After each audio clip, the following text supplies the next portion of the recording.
I thought I was added to the stream, but I guess not. What's going on, everybody? Appreciate everyone for stopping by. Oh man, oh man. It's been a long, long, long day. I am. I guess it's not showing up on my vids that I'm live. I don't know what's going on, but normally my shit pops up, tells me I'm live. Should be on my channel. I mean, it shows it that it's on my shit, but I don't know. I don't know. Maybe I'm looking at something here. Home. Oh, there it is. It's down. Okay. It's there. What's going on, Big Play Slay? I saw that you have a video coming out. Um, let's lower this. Um, EC1 marathon stream last night. What's up, Big Play Slay? How you going? What's good, man? What's good? What's good? What's up, Speedy Eagle 2.5? Big Play Slay. I see you have a Zeke and Pollard video coming out, man. Is that what is that, dude? Is that like a highlight deal? Well, what's going on with that? Because I kind of want to see that. Seems kind of interesting. I mean, I guess it just depends on what you're doing. I kind of want to know. I want to know what it is. Is it a highlight thing? Are you going to talk about who's better, or what's the deal here? Well, what's going on with that big place? Like, let me know. Let me know in the chat. But yeah, man. Today, guys, um, I have a massive headache. It's not a highlight. It's dropping tomorrow. I'm gonna explain why Zeke is better. Well, I mean, we all know why Zeke's better. There's just a lot of things that he can do better than Tony Pollard. I mean, everyone wants to say that he's gonna get a little bit more shine this year, which he probably will, but not at the running back position. It's probably gonna be more of a he's going to get more playing time, but more in the sense of a Swiss Army knife type deal. Um, guys, excuse me for 1 second. I hate to go to commercial real quick, but Big Play Slay, we're going to continue this um, when I get done with this real quick. Here, Jamie, turn down that music. I can't hear a thing. Come on, Jamie.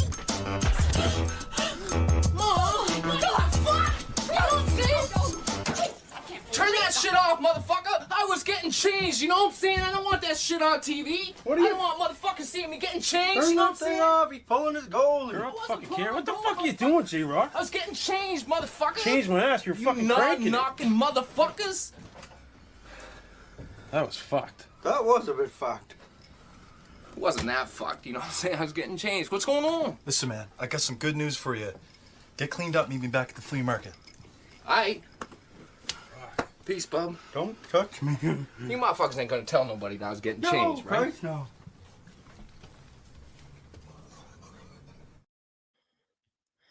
Oh man, yeah, let's get back to this. I just think people believe Tony Pollard's better, so I have to explain why he isn't. Well, yeah, I mean, Tony Pollard isn't better because there's lots of things that Dak can do not Dak, Zeke can do that Pollard can't. For instance, um, Zeke is better at picking up the blitz, better at pass blocking, can pass block better than what Tony Pollard can. Yes, Tony Pollard can break for the outside and keep it going. To be honest with you, Tony Pollard is a little bit faster than Zeke. We've seen the breakaway speed in Tony Pollard, something that I keep on saying Dak, but that Zeke never really has had. We've seen even in his rookie season, we kind of see him get caught from time to time, unless like someone takes a bad angle and he just runs straight up. Now I wouldn't even say straight up the middle, but just runs in a straight line and someone takes a bad angle at him and it looks like that he just left the person in the dust. There's just so many things that I mean, and they can both catch out of the backfield. They can both do a lot of good things, but the big thing is that Ezekiel Elliott can pass block, and he's that's the main thing. That's the main thing of why he's better. I think Zeke, if you look at his stuff, his career,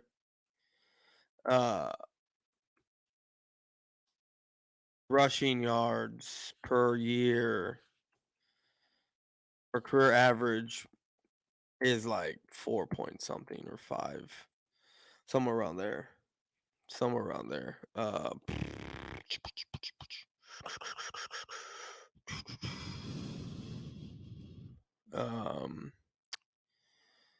rushing yards per attempt. I'm gonna have to go look.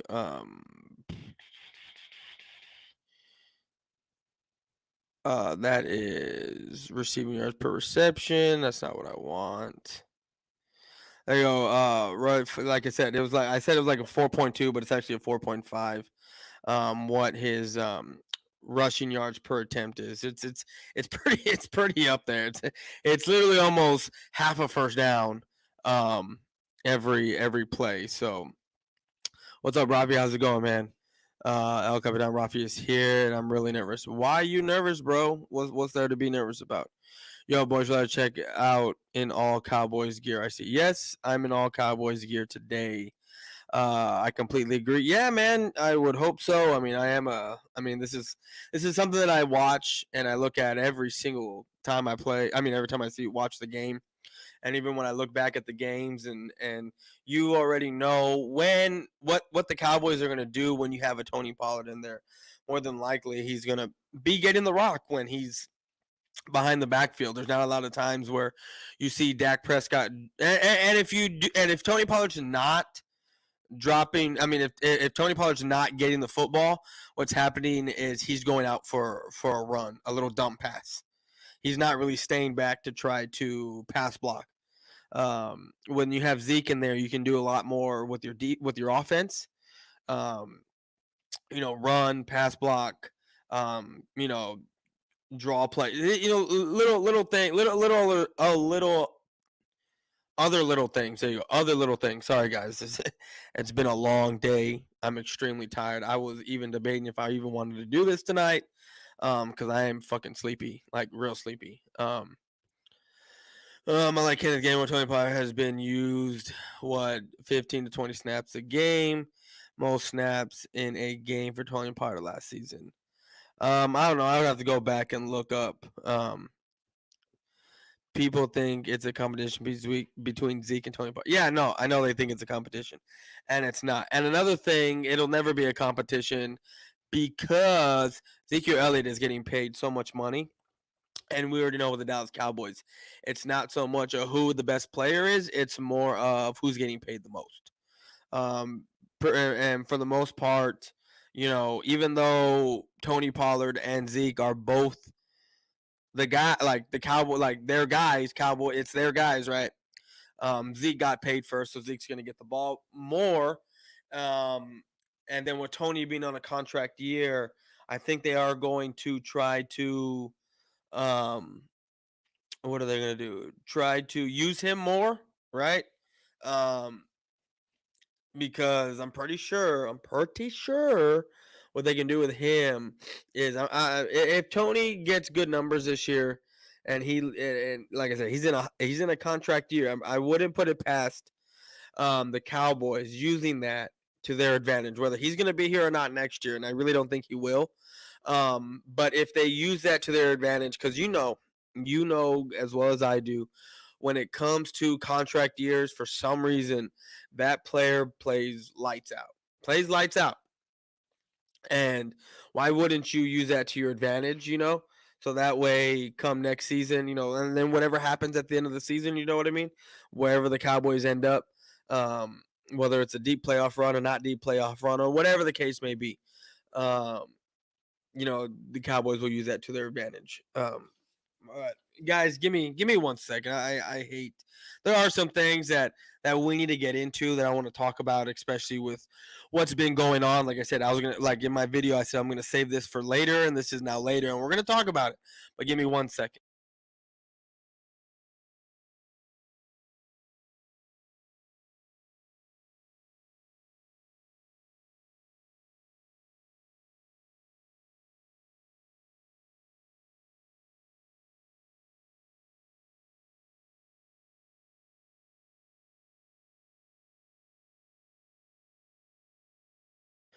All right, and we're back. Before we get into everything, guys, please like, comment, share, do all of that great stuff. My link is in the description to my Twitter page. If you're watching on the BGN Sports Media Network, please subscribe to this channel, like it as well.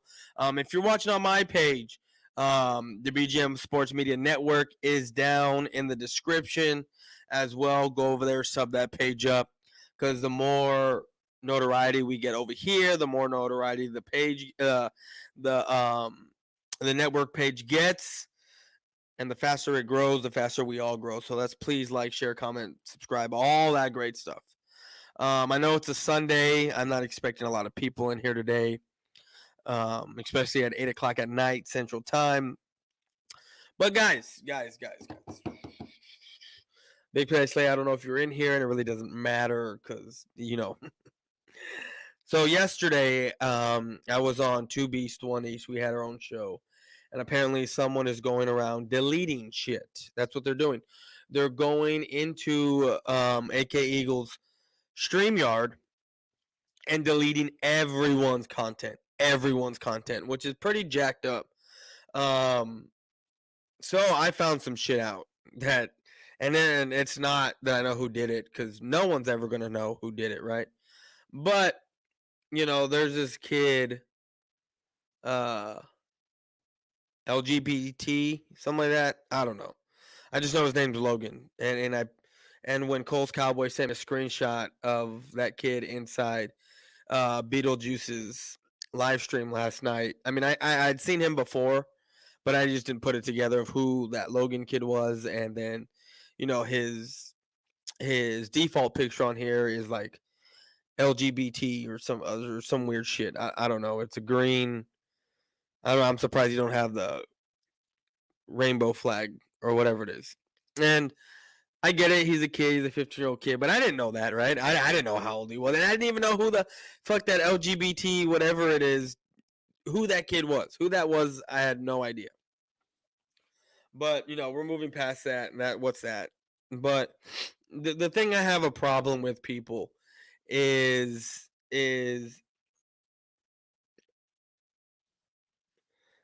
thing I have a problem with, people, is you want to talk crap about people, throw out videos of people. Well, not throw out videos, but react to their videos, which is fine. No one gives a shit, right? But the problem for me is how you gonna sit there and talk all kinds of shit and say you want all kinds of smoke, and you want all kinds of stuff, right? You want to put everyone on notice. You want to do this. You want to do that. You have some old dude, like, I don't even have the brain energy to come up with an insult right now. Some old guy saying that he wants to see from us put up real content, not have one or two topics, and then the talking heads talking for 2 hours. He wants real content. He wants this. He wants that. Like, it just cracks me up, man. It just cracks me up with when more shit keeps coming out, right?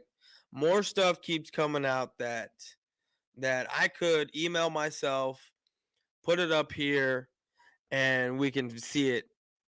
We can see it clear as day, right? And then, I mean, everything is timestamped on there when you tweet it, right? Because I didn't start talking shit about all this until about 2 weeks ago, maybe last week, the week before that. So we're about middle of July when I was talking shit, because tomorrow's August 1st, people. It's August 1st. We are in preseason mode. Like, the Cowboys are 12 days away. Well, today's over with. Cowboys are 12 days away from the first preseason game. They are. But when more shit keeps coming out, that just proves that you're a liar. It makes me smile. It makes me smile because you know what these people's intentions are. You have that old man over there talking about what he wants to see from us. They're just mad, right? They're just mad. And I'm not even talking about myself, because myself don't even get the sub count, or not the sub count, but the viewership that these bigger guys get that don't even want to give this dude the time of day. Me, I'll give them this group the time of day because I'm insignificant as well, right? I am. I'm a nobody. I'm a nothing. And it cracks me up when you're using Social Blade as a source to view what kind of projections you're going to have, your viewership, because it has future projections up there. Shit, I think when I finally saw Social Blade, like 3-4 months ago, like I think I should have had like at least 1,500 subscribers by now, or 1,200, something around there, and it doesn't happen. That's why when people look at they bring out Social Blade and they're like, oh, the future projections, we're looking to have 100,000 subs by within a year, yada yada. I guarantee you, they won't even touch 100,000 subs. Not even close. That shit is so far fucked. It's not even funny. Social Blade.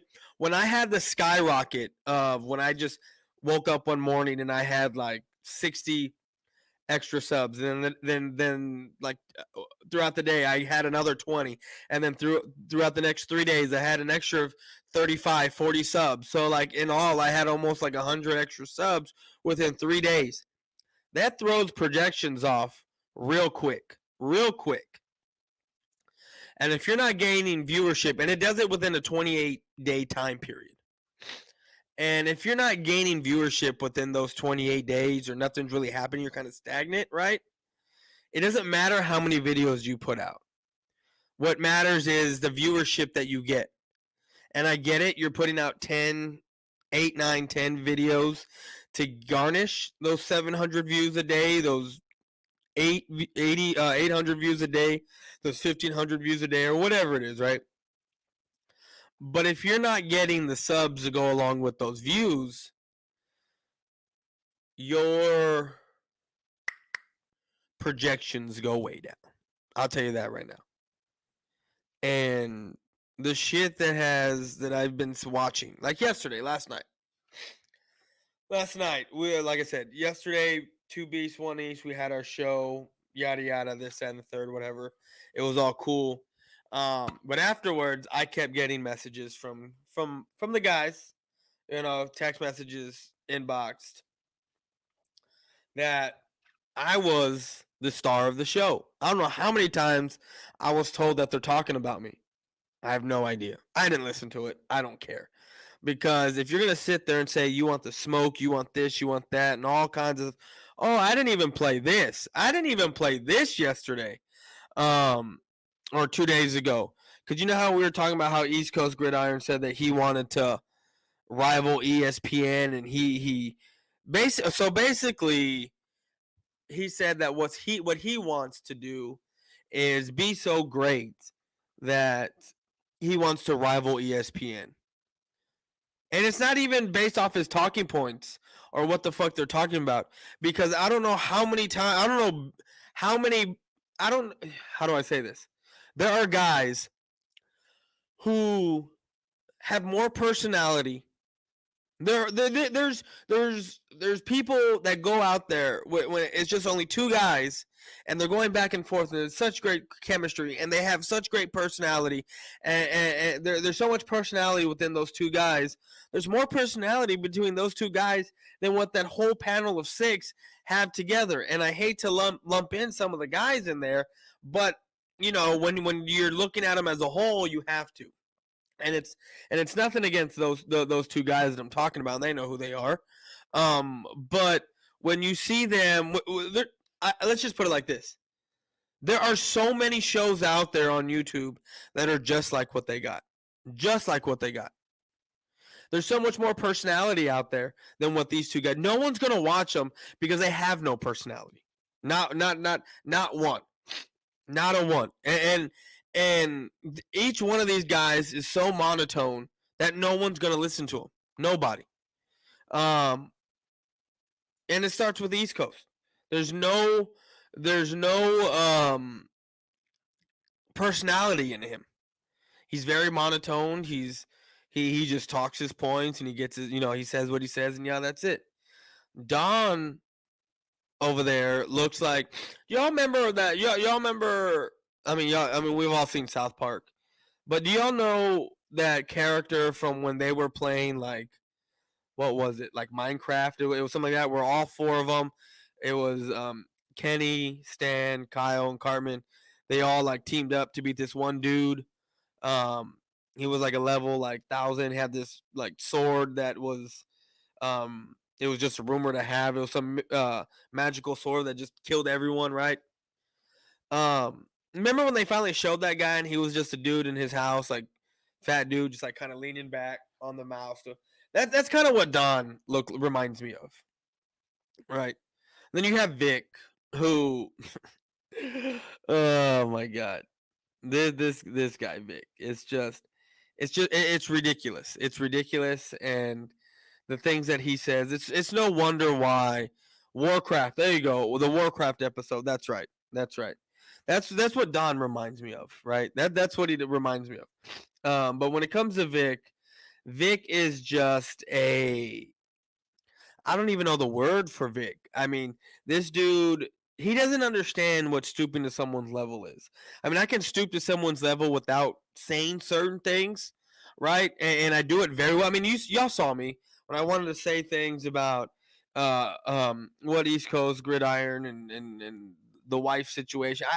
I showed restraint. I didn't say what I wanted to say, and I could have said, and it probably would have sent him off the day. And I know he watched it, because one of the, like, it was the fourth or fifth time that someone had hit me up and said they were talking about me. I listened a little bit, and they talked about how, I was getting personal and talking about his wife and all this other shit, which, I mean, I guess you can say I did. I mean, I did mention, I didn't, shit like that. But I could have got real personal, and I just ended up not doing it, because, I'm not like that unless I'm provoked, which I had been, by listening to some of the East Coast stuff.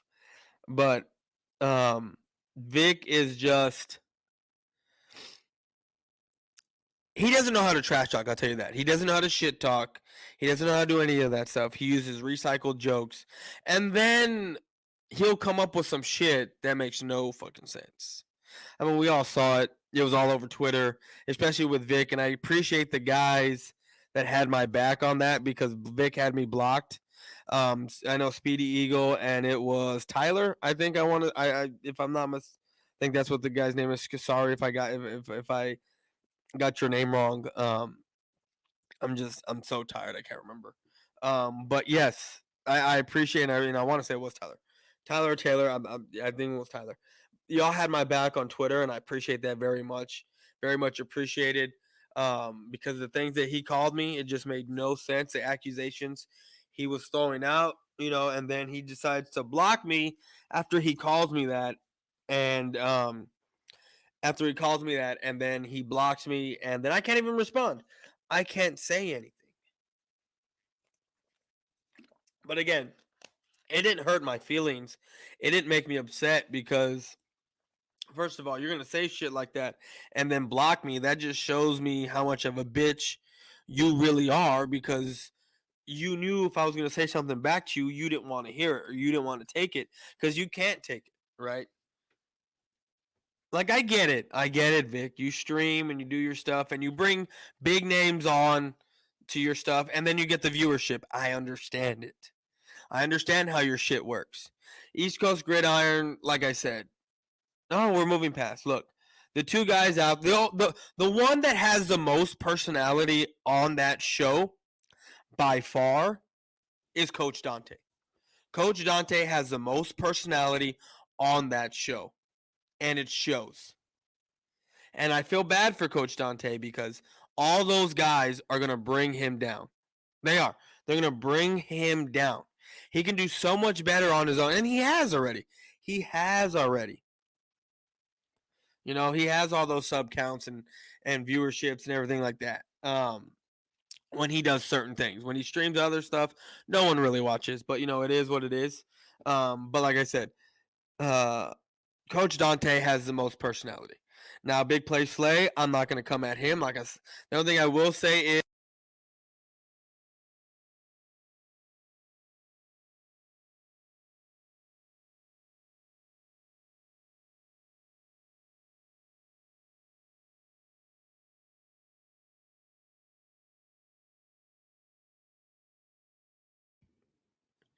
can y'all? Oh, okay. The mic, is that better? Can y'all hear me? Let me know. Can y'all hear me?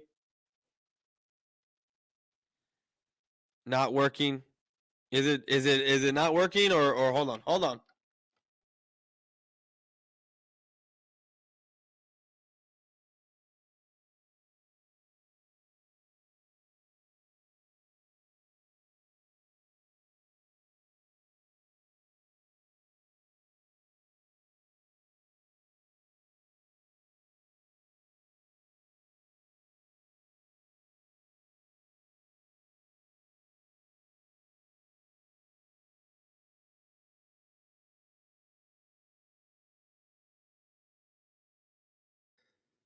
Okay, now my mic's back on. Sorry, I don't know what's going on right now. I guess today is just fuck all day, and it's like I said, it's been a long day. But like I said, with Big Play Slay, man, with him, if he just shows a little bit more personality, because he does his stuff very well. I do like what he does. But if he just shows a little bit more personality in when he's doing these streams or what he's doing, he can go so far. Now, Papa Sora there, or I'm not gonna call him that. I'm just gonna call him Sora. That dude, I'm not even gonna say anything about him because he's really not. He's never really come at me, never really said anything. But those two guys that I mentioned, if Big Play Slay just changes a little bit of stuff and adds a little bit more personality to himself, he can go far. And Dante's doing a great job already. But that's the thing. No one's watching these guys. I really think that it pisses these guys off because they will sit there. Excuse me. Excuse me. They sit there and they put all this time, and you hear it. They talk, they boast and brag about how much time they put into this video and how much time they did this and how much time they did that. And if you go and look at their view count on their videos, it's trash, which is why they have to put up 7 videos, 8 videos a day to get those kind of numbers. You know what I mean? Like, it's horrible. And, the algorithm basically says if you put out more content, the more viewership you get, which I guess that's why by video 6 and 7, you're hitting those 200 marks, those 300 marks, getting your stuff out there. But by the viewership that you're getting, you should be having higher and higher sub counts.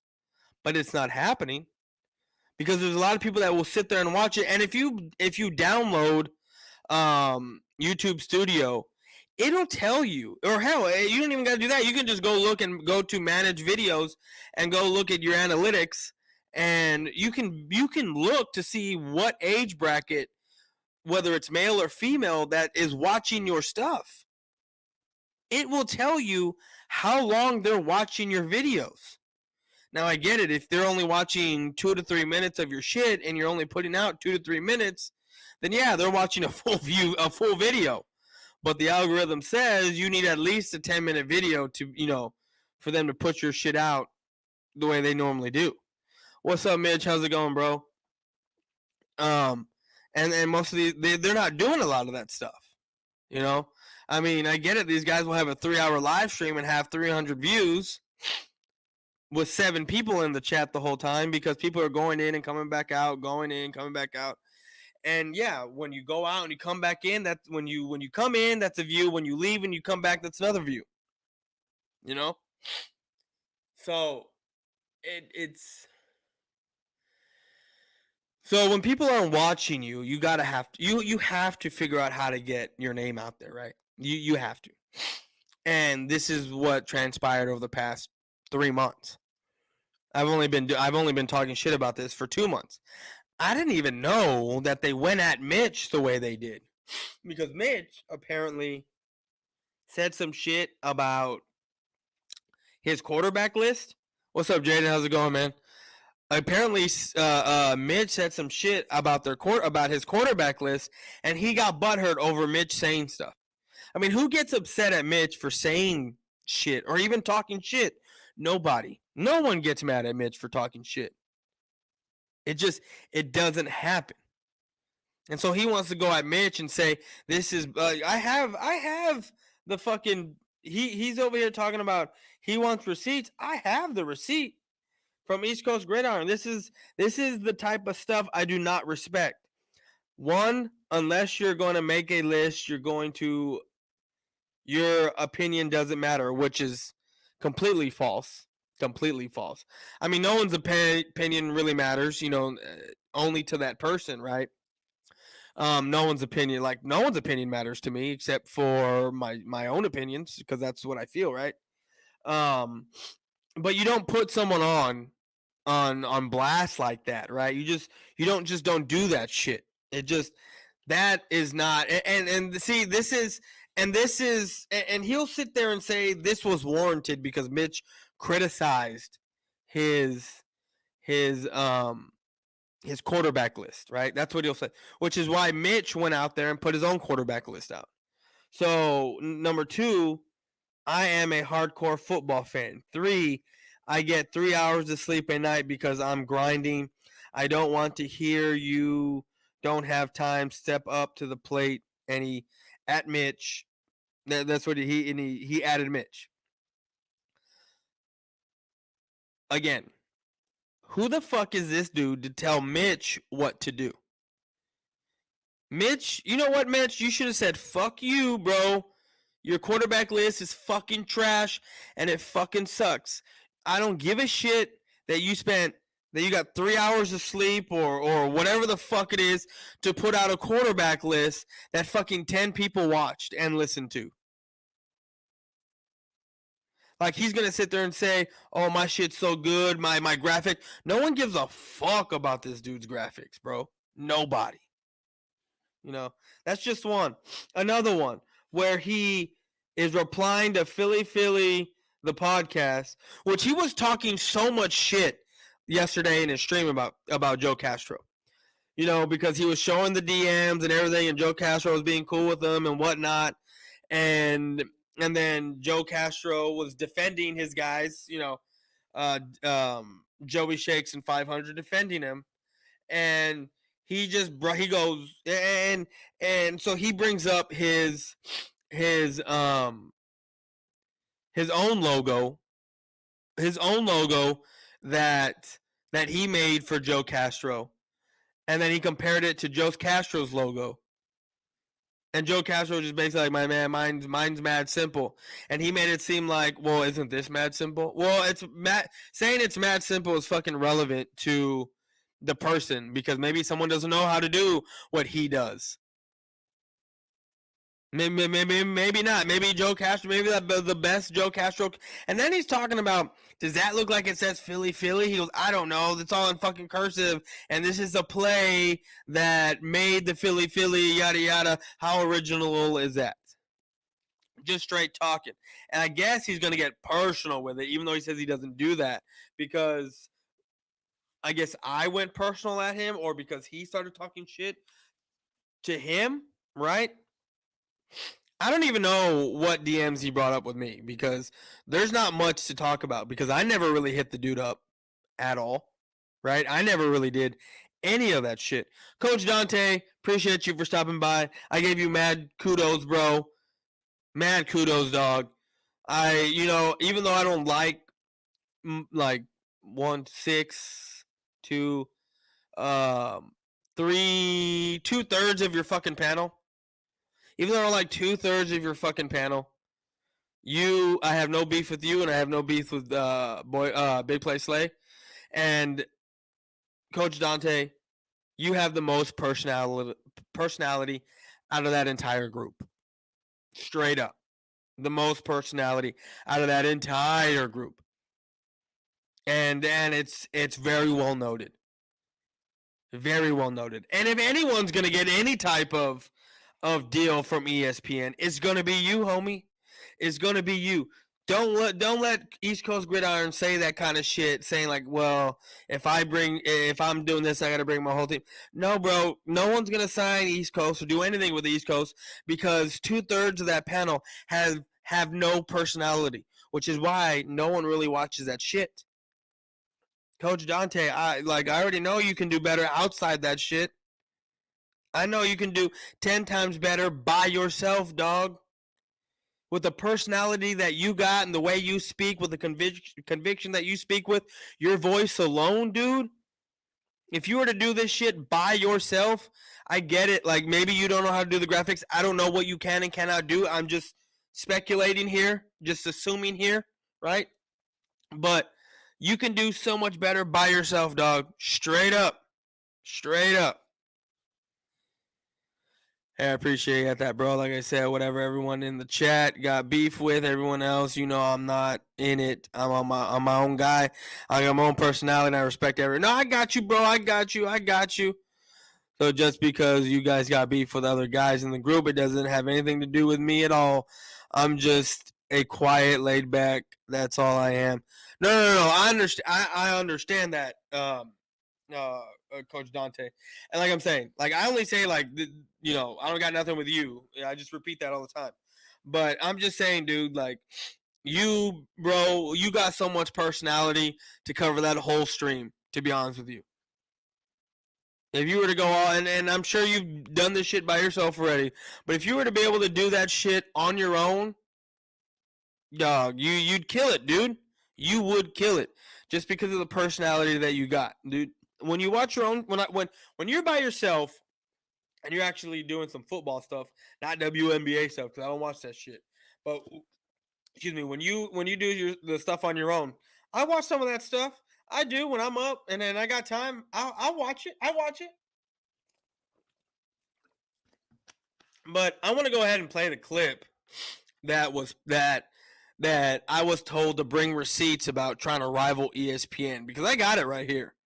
It's a 4-second clip, but here we go. We can rival ESPN. If I was to go right now, I'm very confident in this.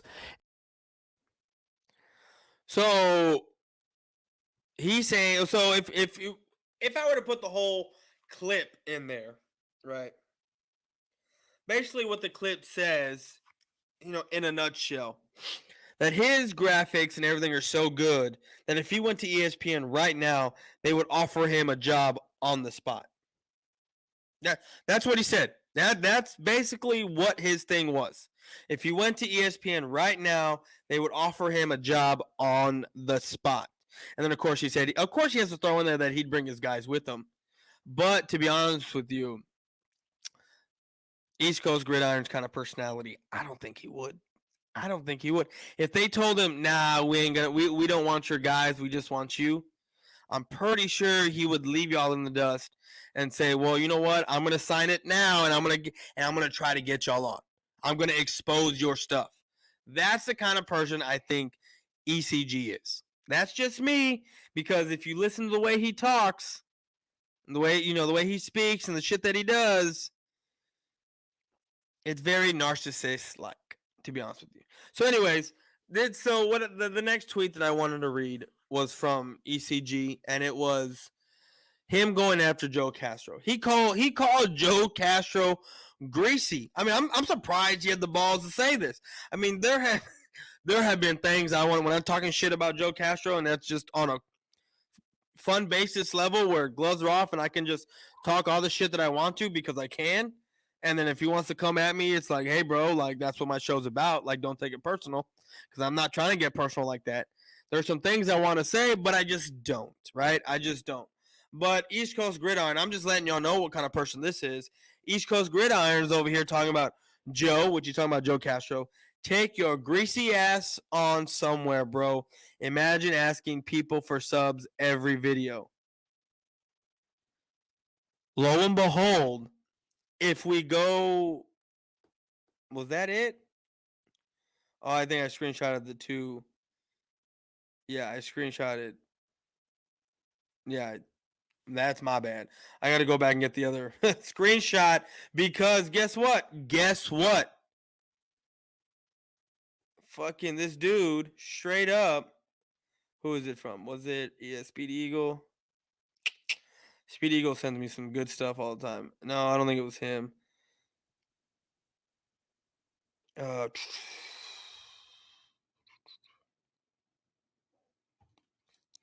anyway, anyway,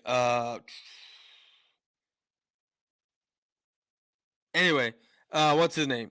East Coast Gridiron has said, you know what? No, this is the person that sent me this. No, man, I forgot who sent me this shit. But yeah, it was East Coast Gridiron. Does say he asks for subs all the time. He says, why wouldn't he? And I know I had that shit in here because it was sent to me, but I cannot find it now. But, you know, it is what it is. Oh, yeah, and that was another thing. He put in my comments when I had my stream going on talking about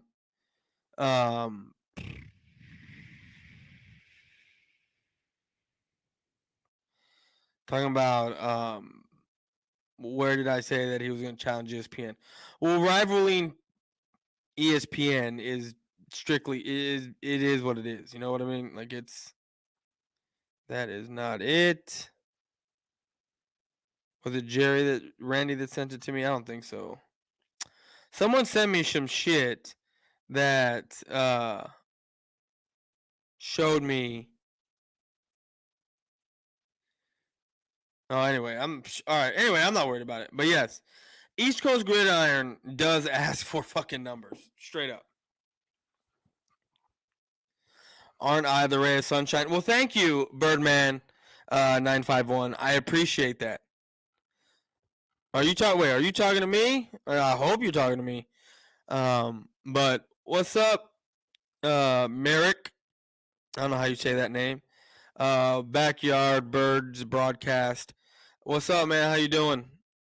Big play Slay. They paid Zeke a huge contract because Zeke is a better running back. Yes, he is. Guys, Birdman 951. Have you been paying attention to all the crazy beef that has been going on the past couple weeks? Thanks. I know I'm beautiful. Laugh out loud. So, you know,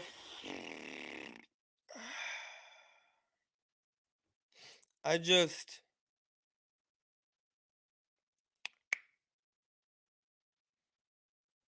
wish I had that picture. We all thought you were the villain. What do you mean y'all all thought? I am the villain, bro. Did you not see my I mean, I shouldn't say I'm the anti-hero, right? I'm the dude that don't give a fuck. And I'm going to come on here and run my mouth. I'm going to talk my shit. I'm going to say all kinds of things. That's what I'm going to do. That's what I do. And I came in here and everyone, I came in here and I got East Coast Gridiron to straight up block everyone. That's what I did. I got East Coast Gridiron to straight up block every single fucking person that was a part of my stream that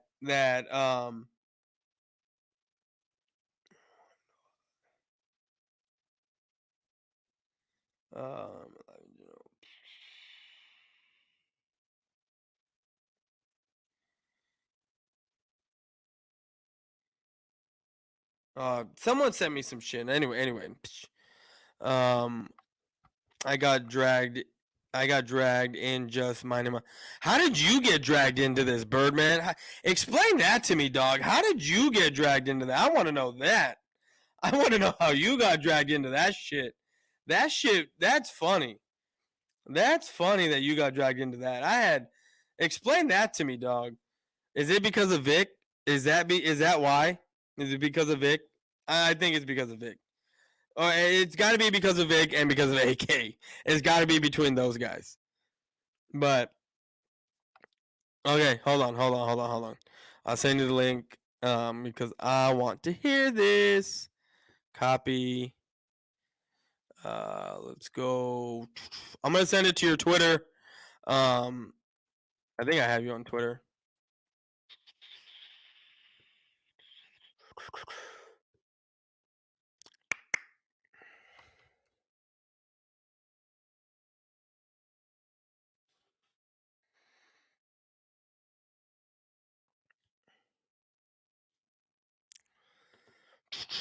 Okay, we are sending the link to Birdman right now on Twitter. Now, Birdman, when you come on, bro, like, I don't want you to get in trouble by your friends or anything like that. So, you know, it's whatever. But I sent you the link. I inboxed it to you. So just get on Twitter, hit that link, and come in here. I'm gonna pick Derrick Henry. I'm gonna pick Derrick Henry because of the body of work that he's done so far. So this is gonna be fun. I can't wait to hear this. You know, we're not breaking up friendships here, but we're having people choose sides. You know, and oh man, this is gonna be interesting. It's gonna be fun. But yeah, a lot of people got dragged into this shit by minding their own business. I didn't know.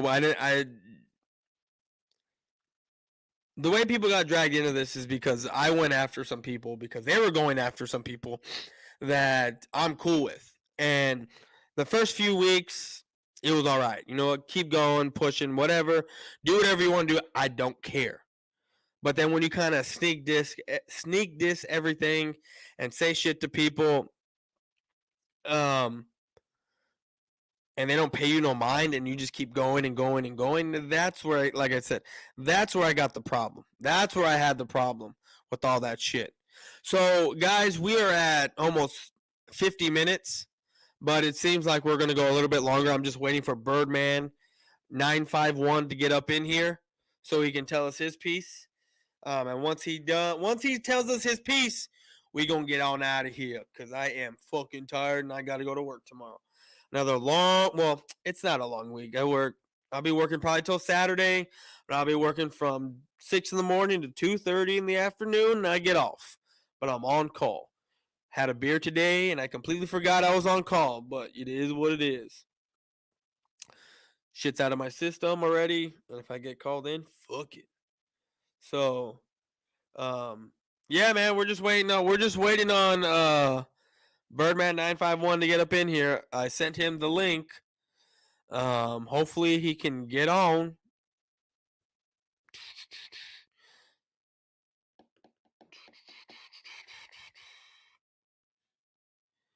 Probably going to a studio, getting it. There he is. There's the man. What's going on, dog? Sup? I missed a lot, man. Jeez, I've been hearing a lot about you this whole weekend. You know, I had a event for my fans over there, the West Coasting Birds and all that stuff, and I just look at Twitter once in a while, and I'm like, what in GD's going on here, man? And I kind of seen this brewing up a little bit. Yeah. But you know what, Boyz4Life? I'm going to give you the exclusive. Like, I was kind of going to do my whole thing, but I'm going to let it all out right now, dude. Yeah. And here we go. So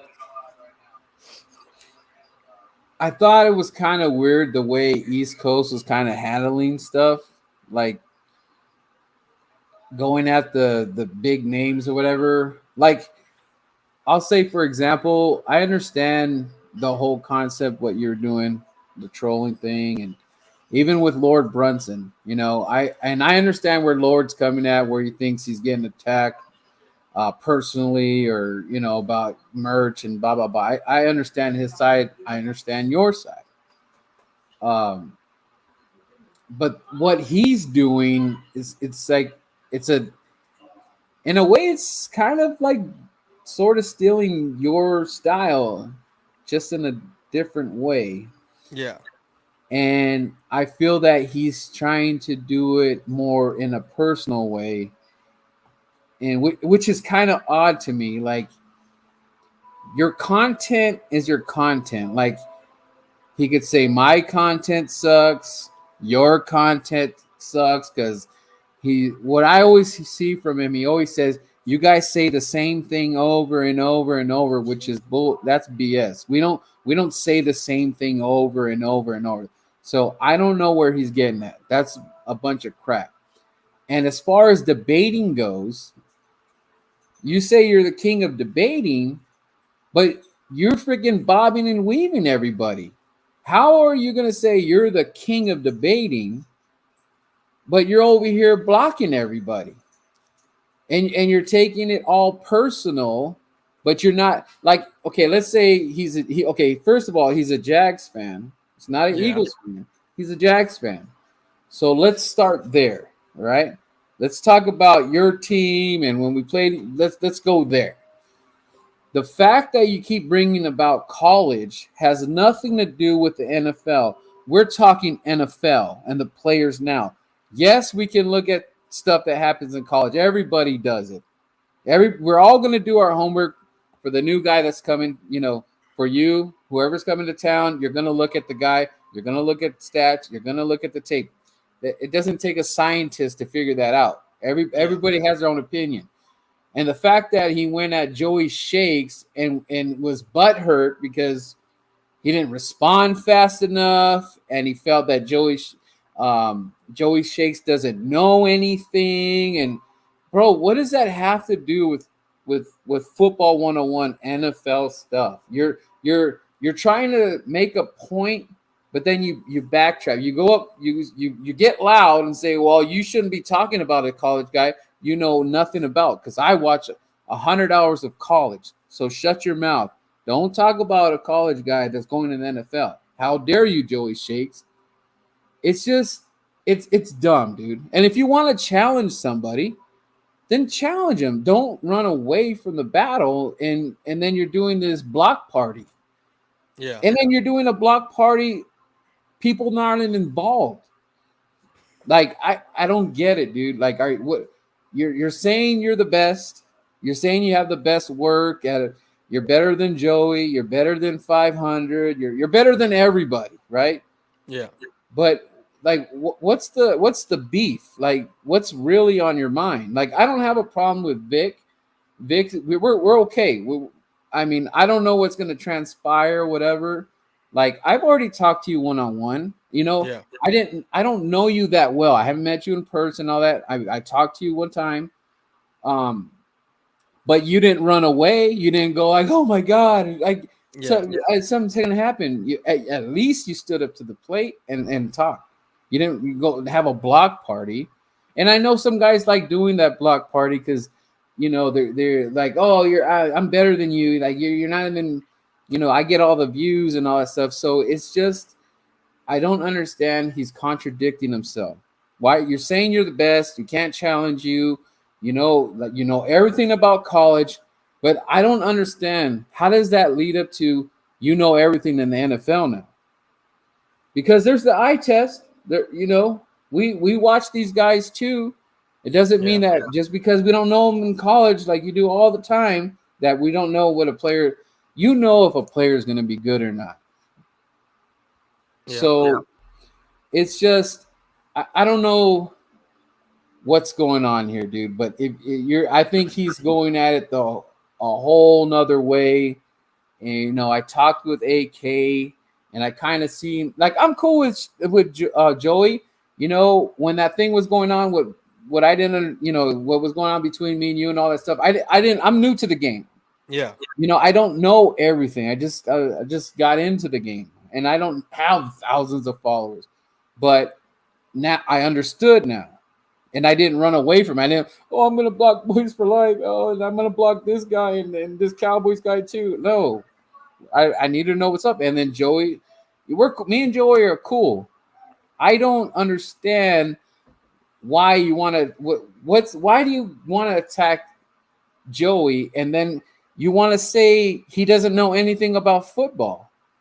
Well, it's kind of funny. How many followers does he have? For a guy that knows absolutely nothing about football, he sure like got a lot of 16, people following. And a that's lot the of thing. people following him, right? And that was the thing that I've always said when I start talking about East Coast. I always talk about his numbers. I'm not one to talk about my numbers or Joey's numbers or anything like that. I don't do that. But I talk about his numbers. I bring his stuff up because every time he starts talking about Joey or 500, the first words out of his mouth is, "Oh, these are guys with 20,000 subs and 16,000 subs," and those are the first. So then, right off the bat, I'm already like, okay, this dude is saying this shit, and he's letting it known that these guys have a huge following, and now he's going after these guys because of that huge following. Because he's trying to get attention so that way he can get followers. I mean, you see how that works? Like if someone gives you attention, people are going to know who's this person that this guy's talking about. Then they're going to go over there and then they may like his stuff and then he goes with the subs and then the views and all that other stuff. So that's the thing that I think about when he's going after the bigger names. I mean, 500 sent me some stuff the other day that I didn't even see a tweet between them because again, this stuff started before right before the draft is when this all started with Joey and 500. And then I saw Vic clip a video with 500 try to make him seem dumb like he didn't know what he was talking about. Yeah. And Vic posted that, right? And then East Coast went after Philly 500 and Philly 500 just kind of laughed everything off and was whatever. And I don't know if that made East Coast pissed off because East Coast started attacking both these guys personally first. No, he straight up told, he tagged Joey and he tagged 500, talking about how both these guys between them have about 50K subscribers between them, and that his knowledge is better than their knowledge, and he's going to slowly make them irrelevant, that's not why people gravitate towards Joey or 500.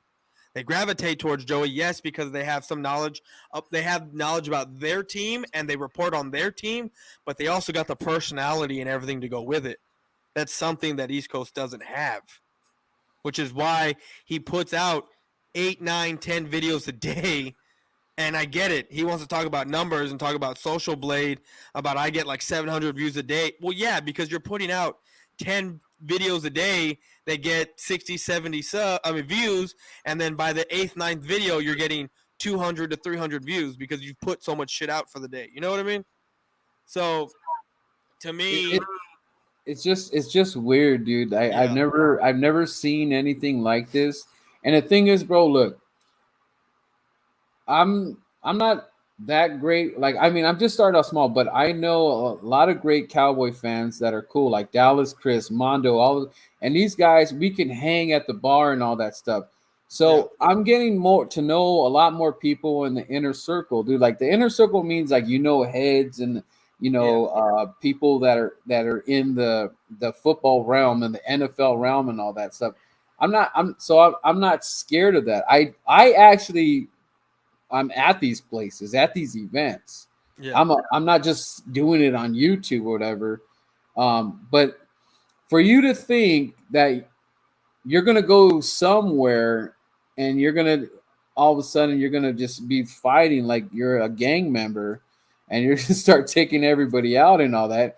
It's absurd, dude. Now you went to another level. Like it's not even about YouTube now. It's not about your content now versus this content. You're making it into some personal thing. And guess what? You're on your own, dude. You're on your own, and it doesn't make sense because what is your angle? What is the point of taking out Joey Shakes and saying he absolutely knows nothing? Philly 500 knows nothing. I don't know anything. You don't. What is the purpose of it? But the thing is, it's a ridiculous thing to say because I will challenge you. You tell. Let's keep it NFL. Let's keep it at the teams and all that. And then this is where you kind of lose me. Not you, but Gridiron. Yeah. He says he's a Jags fan, but his second team is Seattle Seahawks. Dude, there's no second teams, dude. Yeah, okay, my second team's the Steelers. So in case I lose an argument, I'll go. I got 6 Super Bowls because that's my second team, dude. You don't have a freaking out, dude. You ride or die with your team. Some people can't handle that. If the team is not good, just okay. For you, example, your team has been struggling for quite some time now. Mm-hmm. So, are you going to throw in the towel because you're tired of it? No, you have to ride this shit out. That's the way you don't. You're not going to be like, well, my second team now is the Raiders because they just got Devontae Adams. Dude, don't come at football guys and say you're your second team. I've never heard anybody say my second team is this. Have you heard that? Has anybody ever told you that their second team? Because There's one guy here that does have two teams. He's a Texans fan, and I've never really said anything to him because he wants to have two teams. It's fine, but he's a Texans fan and an Eagles fan. So, you're talking about Coach? Yeah, Coach. That's him. That's the But only one. I mean, Coach is. I'm cool with Coach. I'm cool with Coach too. I mean, I think it's more like he supports, the fan base or whatever and stuff like that. Because it's kind of hard to stick your team down. I mean, because you're Houston, dude. You're down there, so. I mean, I don't know. I don't think you could walk around with an Eagles fan and you're at the Texas game. Like, what are you doing, dude? Like, that'd be kind of weird. But for me, I don't say, hey, my second team is. I don't say, hey, I'm an Eagles fan, but my second team's the Cowboys. Yeah. Remember that? What? Make up your mind, Yeah, no. And I called him out on that stuff, and he tried to make fun of me. And he put a whole little, I guess, video together, little clip together, and put it on YouTube, on Twitter, because I was making fun of him that he had, he was a fan of multiple teams. He's like, and then even in his streams, he's like, you can come over here and be fans of multiple teams. We're just not a fan of one team, yada yada. And I'm like, well, the people you're coming at, and the people that the inner circle you're trying to get in with, will laugh you out of the building. Because you have multiple teams. Like the community over here where I'm at, we're ride or die for our teams. There's, like you said, there's no other teams. So when I see you say that you're a Jaguars fan, but then you're in a video rocking a Devontae Adams Packers jersey, that throws some red flags at me. I'm like, what the hell are you doing, bro? You don't do that. I get it. You might be a fan of the player, but just because I'm a fan of Mike Evans because he went to A&M doesn't mean I'm going to go rock a Tampa Bay jersey, Like, I'm not going to go do that. Like, I get it. Like, he's in Tampa.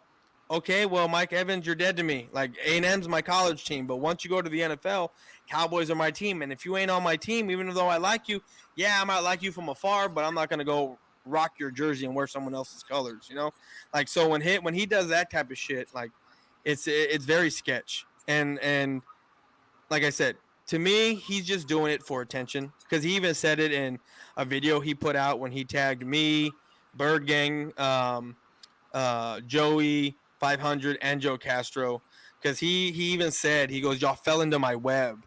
He goes, you fell into my web because now you're talking about us. And I'm like, bro, are you kidding me? Like, you know how many times every year someone new tries to get a name for themselves, and they do this with not I mean, I'm not saying that they do it to us all the time, or me or Joey or 500, but somewhere someone with a big name gets this, someone does this to someone with a big name. So it's the same dog and pony show, like I said in my stream, that we see all the time. And it's very funny. And the thing for me is he never came at me, and we were cool for a minute. But when I would when I opened my Twitter app, and he would be kind of sneak dissing people, talking about how does someone with 500 subs average 1,000 views a day, this and that. But with someone with 10,000 subs or over 10,000 subs can't even get as many views a day as I can. Like, I kept seeing that shit. And then he kept, like, 2-3 months down the line after the whole deal, it's been 3 months already, but yet he's still talking shit about Joey, and Joey's not giving him attention. And that's when I finally was like, all right, dude, like 2 weeks ago, I had a stream with AK. It was like 2-3 weeks ago, I had a stream with AK, and I brought it up. I was like, bro, are you seeing, like, East Coast? Like, his shit's kind of getting annoying that I see on Twitter. Like, it's getting annoying, and he's sounding too big for his britches right now. Like, I get it, he's new, but it's getting annoying already. And then that's when the following week, I had my first stream on him where it was like halfway about him. Like half the stream was about him. But that's because I was already buzzing. I had a few beers and I was like, you know what? Fuck this. Like, I'm just going to talk and I'm going to say my shit because I don't give a fuck at this point because it's already annoying. And then that's when it escalated. And now we're at the position we're at. And now he went overnight, a straight up overnight, because from when I went to bed one night to the next morning when I woke up, I got a DM from Speedy Eagle 2.25 showing me that he was blocked. And then I went to go look and I found that I was blocked. And I saw Joey was awake because I saw that he had just posted on YouTube like 30 minutes prior. And I sent him a message and I was like, bro, did you get blocked? Like, check this shit out. And he's like, oh shit, I've been blocked too. And then I posted on Twitter and then Mitch was blocked. And then some other people were blocked. And then I waited till like middle of the day and I hit up 500 and I was like, bro, like, are you blocked? Like, I'm blocked too. Like, I'm blocked, are you? And he goes, I don't know. I don't even follow him. Let me go check. So then 500 went to go check on Twitter, and he was blocked as well. Like, these dudes straight went through everyone that was in my chat that night when I had, like, that 3-hour live stream on him, and just straight up blocked everyone on Twitter after he was saying he wants all – him and Vic. Like, I know you're cool with Vic and everything, but Vic kind of – he pissed me off the other day when he was throwing some accusations out there. That pissed me off, you know, because he kind of recirculates some old jokes, right? And he was talking about, you know, Boyz4Life. What is that? So that sounds kind of gay. Yeah, you know, simple shit that I've heard since I've been on YouTube, right? Whenever I changed my name to this. And I just, you know, I told him, I was like, man, you know, my 6-year-old cousin talks better shit than you. And then he brought up some stuff with a 15-year-old kid that I have no idea what the fuck he's talking about, where he even got that from. And then he goes, and then you like to hang out with little kids? Sounds like a pedophile to me, and then he fucking blocked me without letting me to give a response. I was all, what the fuck?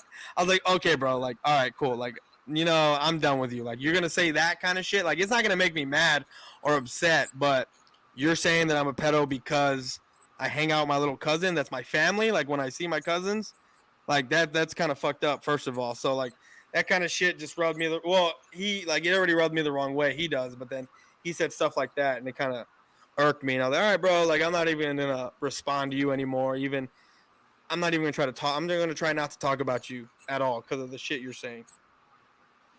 Yeah, it just sounds like it's not even football right now. We're supposed to be talking about, you know how your team's gonna suck and how the Eagles are gonna. We're talking about other shit now. That's where you're losing me.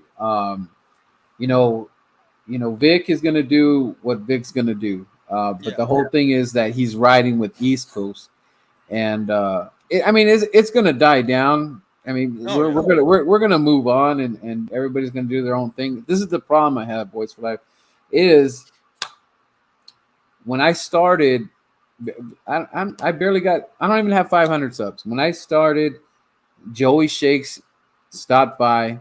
In the comments, he would give me a shout out and all that.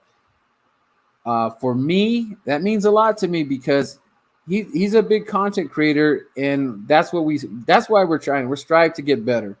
And if he showed support, I mean, even I think when I had 200, I think he stopped by and said congrats and all that, dude. Who the hell does that, dude? Yeah, not many people, dude.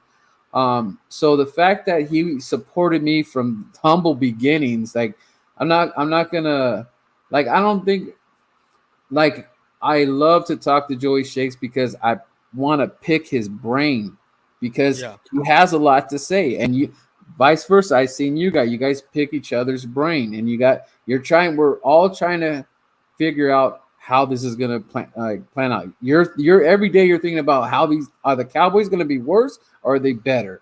Is this guy gonna stand up this time or is he gonna fail? That's what we're all doing, and talking to the opposite team. You're obviously you know more about the Cowboys and following them more, so you should know more things that are happening in training and then I could tell you what's going on in Eagles camp or what I'm hearing from other guys. Because if you know guys that are in the inner circle, I know guys that are there watching them practice. I mean, they can't say too much, because they'll get in trouble, but they get a little leak here and there, But the thing is that's what this is all about. And the same thing, Philly 500, showed me love, went on my show and all that. That's big, dude. And why am I gonna go and I support 500 and Joey, man. When I can, I will send them merch and all that stuff like that because that's the type of guy I am. For you, if you ever wanted something made or you saw something cool in it, yeah, I'm just a message me and all that stuff. That's just the type of dude I am. Like Cowboy fans, when they seen my stuff, like all the super fans, they were like, "Hey man, how do you do this and all that?" I don't shy away. I'm like, "Hey man, come on, you're a Cowboys fan. I don't talk to you kind of people, But of course, like we keep it fun and we talk smack. Yeah, I mean, come on, I'm not gonna be like, oh yeah, just Cowboys are the greatest ever. But we also like to talk junk. But there's somewhere along the line where you start losing me when you start talking about numbers of subscribers, and if you don't watch college, you don't know anything about that player like that. And then you start losing me, and then you start saying my second team this, and then you're gonna go out there. It's like one thing that I didn't like what Gridiron said was he's like, the Chargers are gonna win the Super Bowl, and it's like, you do know the Raiders beat them, and the Raiders are not even at full strength. For crying out loud, that wasn't even their coach. Yeah. I'm not saying the Chargers are going to be bad. They're going to be good. But let's call a spade a spade. The Chargers haven't won a bowl in quite some time. Yeah. They never. So before we start crowning them, you got to beat the Rams. You got to, Tom Brady's trying to load up. You know damn well that the NFL wants to put another red carpet for Tom Brady and let him ride into the sunset and never let his, what is he, 7 rings now? Like 6 rings. they're trying to get him 7, dude. They don't want that record ever beat, and look, dude, they're doing it right now. When you guys play Tampa, I don't care if you guys weren't ready. There's no excuse. If you guys fall to Tampa, and I know it's the first game, there's no excuse because you guys played them last year, right? Yeah, you guys played them last year. So you already have film. The only reason why I think you guys would lose is because of injuries or something, the O-line or Zeke got hurt, something's crazy or whatever. But you guys are supposed to be going up the ladder. Like, if Tom Brady beats you guys again, I believe you guys are going to have trouble because that game is important. I believe it is. I know it's the first game, dude, but you guys if you guys are saying that you're better than last year, and then when I say you guys, I'm not saying you, but the team, it starts with that game. If you go out there and say, oh, we weren't, what was that? They said that they were nervous, or I don't know, something for the Niners game. Like, you can't say that. You can't say you're nervous, dude. You think I give a damn? Like when we got our asses handed to us in Tampa, dude, that was embarrassing. And what are you going? Oh, I'm nervous, dude. We don't give a damn. It's the playoffs, dude. You've been in championships in high school and dude. There's no excuse. You're on the field, play ball. Yeah. Don't give me. I don't need to hear excuses of I was nervous. Like you don't ever start that. But again, back to football. That's what this is about. Debate the football topics right now, and then we'll go back to it. If you said the team is going to be your record is 13-3 or whatever it is, and at the end of the season your team only won 8 games. What happened? Let's start. Why did you think your team was going to do this? Because that's what's going to happen. Yeah. And if you predict this team is going to do this, like just for, like whatever you have for the Eagles, whatever I have us like I think having 10 or 11, it's feasible. Does that mean we win the division? I don't know. It's going to be close, but it doesn't mean that they're a bad team. But we're supposed to be trying to get better. We need that one and done in the playoffs. We got to supersede that, or else it's the same old. And even for you guys, if you guys don't repeat, or you guys have to do better, because to me, I thought you guys were loaded for last year because I think you had 2,000 yard receivers, and then or is it? I think we just had. I think I think it was just CD. Even if I don't even know if he even touched 1,000 last year. Because I know Cooper he had less than Smitty last year. I think he had like 8 something, and then Gallup was out for most of the season. So I think I honestly think it was only CD Lamb that touched 1,000 yards last year. Yeah, I do. I seen this thing. It said you guys had it was like 1,000, and then Well, yeah, why your they've been opponent. together? Why they've been together? All 3 of them have clipped 1,000, but not all at the same time. Oh, okay. But still, like Yeah, it's that game is huge. That opening game is huge, and then right after that you got the Bengals, which yeah, they're not in a Super Bowl hangover because they didn't win. So that game is going to be important too. I mean, those are two because that's going to kind of set the bar where the Cowboys. If you guys go 2-0 against those two teams, the Eagles got a lot of work, and we already have a lot of work because Jalen hasn't proved anything against the Cowboys. And yeah. I'm gonna give you a hot take right now. The hot take is that the Cowboys are going to control the destiny of Jalen Hurts because if he can't beat you guys, there's no point. I'm not worried about Carson Wentz. That could be a split. I'm not worried about Carson Wentz. It's the Cowboys right now. And we've been doing bad for consecutive 3 years now. I think it is going on 4.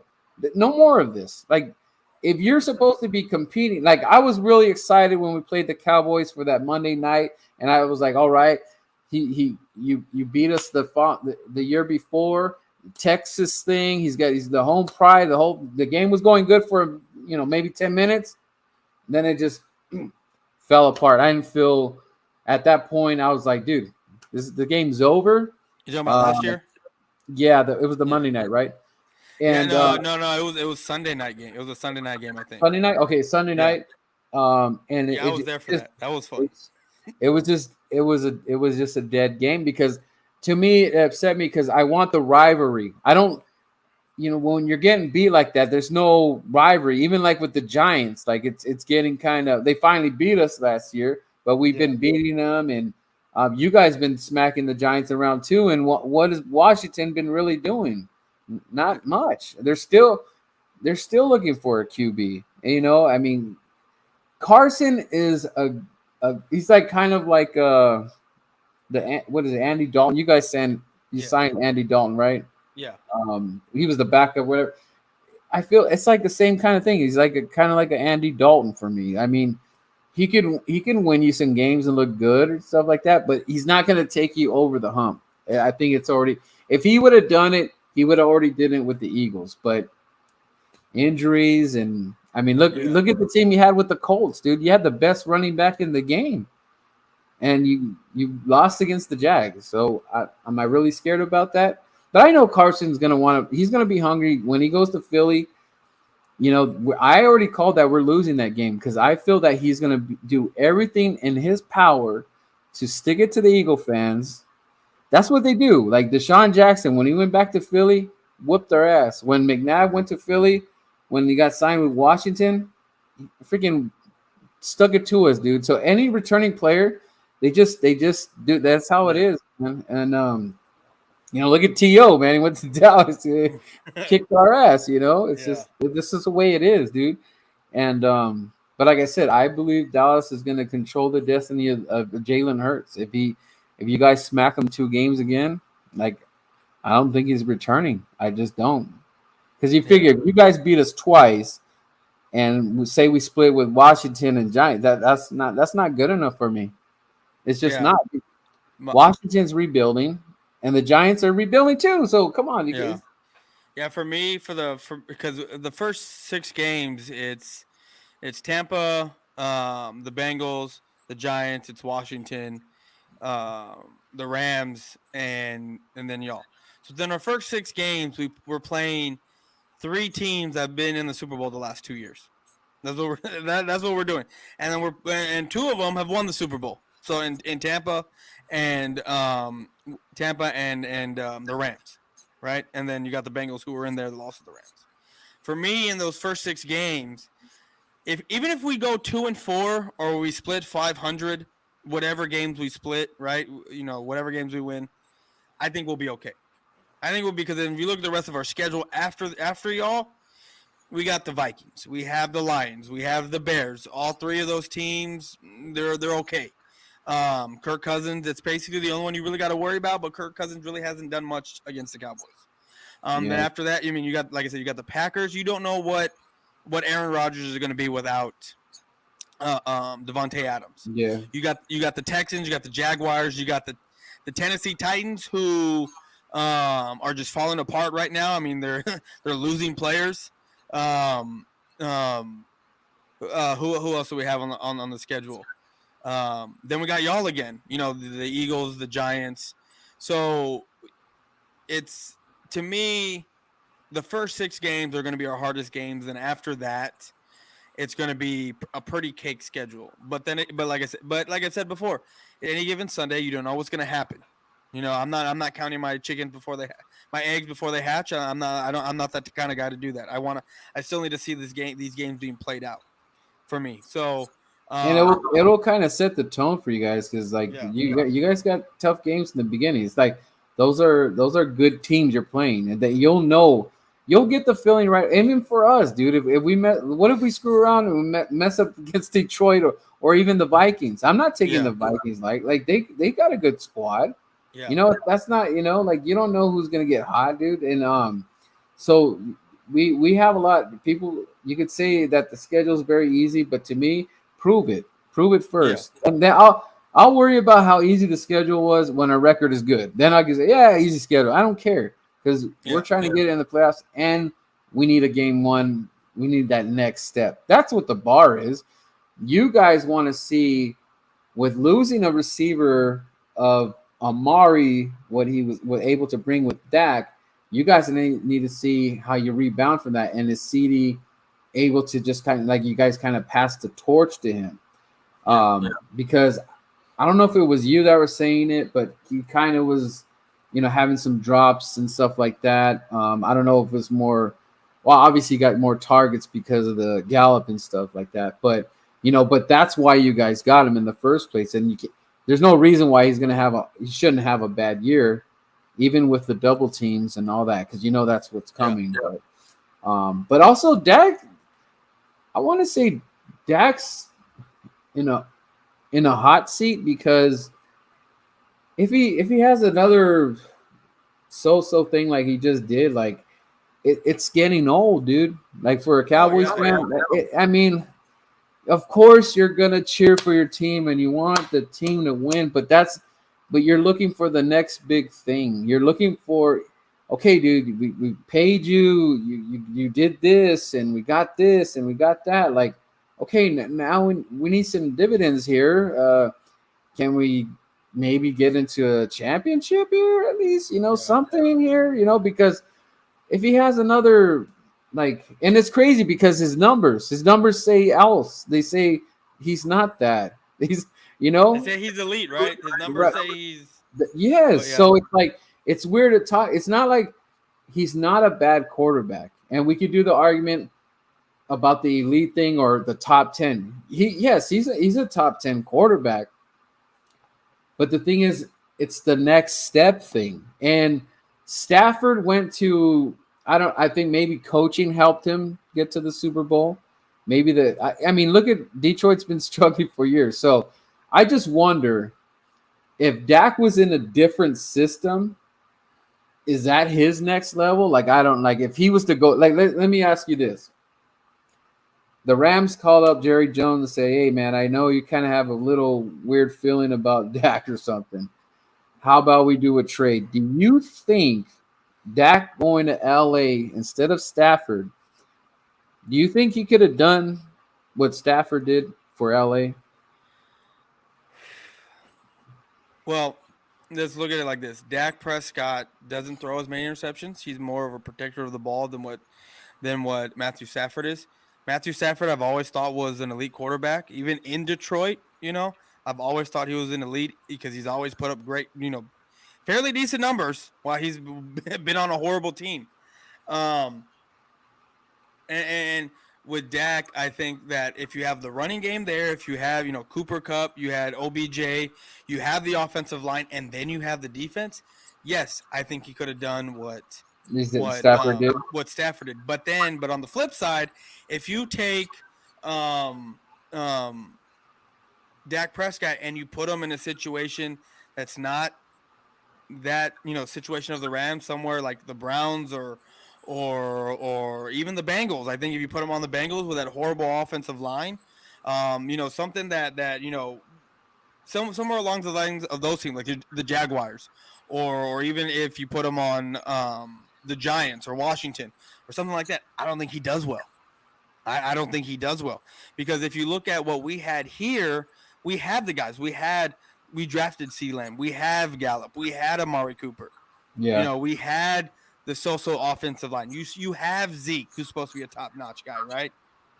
And yet we still couldn't get the job done against the better teams. And yes, that to me, I've always said, the NFL is a coaching league.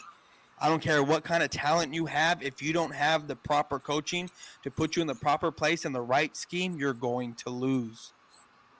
I don't care. I mean, you can see it with the Cowboys. They were stacked, right? We were stacked, but yet we didn't have the correct coaching. We weren't put in the correct positions. And what happened against San Francisco? We just lost. And I'll flip it real quick. And let's say you guys had Stafford in Dallas. Do you think you guys beat the Niners? Or you think you have the same out there? Yeah? I think so. Because there's I mean, I get it. Dak Prescott had his shining moments, but I don't think the offense would have looked that bad. Because I said all last year, not every win is created equal. And I don't care that you're putting up 40 points against Washington when 2 weeks prior to that, you threw a costly interception that could have cost us the game. I don't care that you're dominating 2 years ago against the Miami Dolphins and then you go shit an egg against the Jets. To me, it's Dak doesn't do well. I don't think against good teams and good coaching. And it was kind of crazy that he missed the Vikings game, and you guys kind of didn't even miss a beat. I felt like it. Well, and that was the thing. Like, it's not just Dak, but it's also the coaching. Like you said, like Kellen Moore doesn't scheme.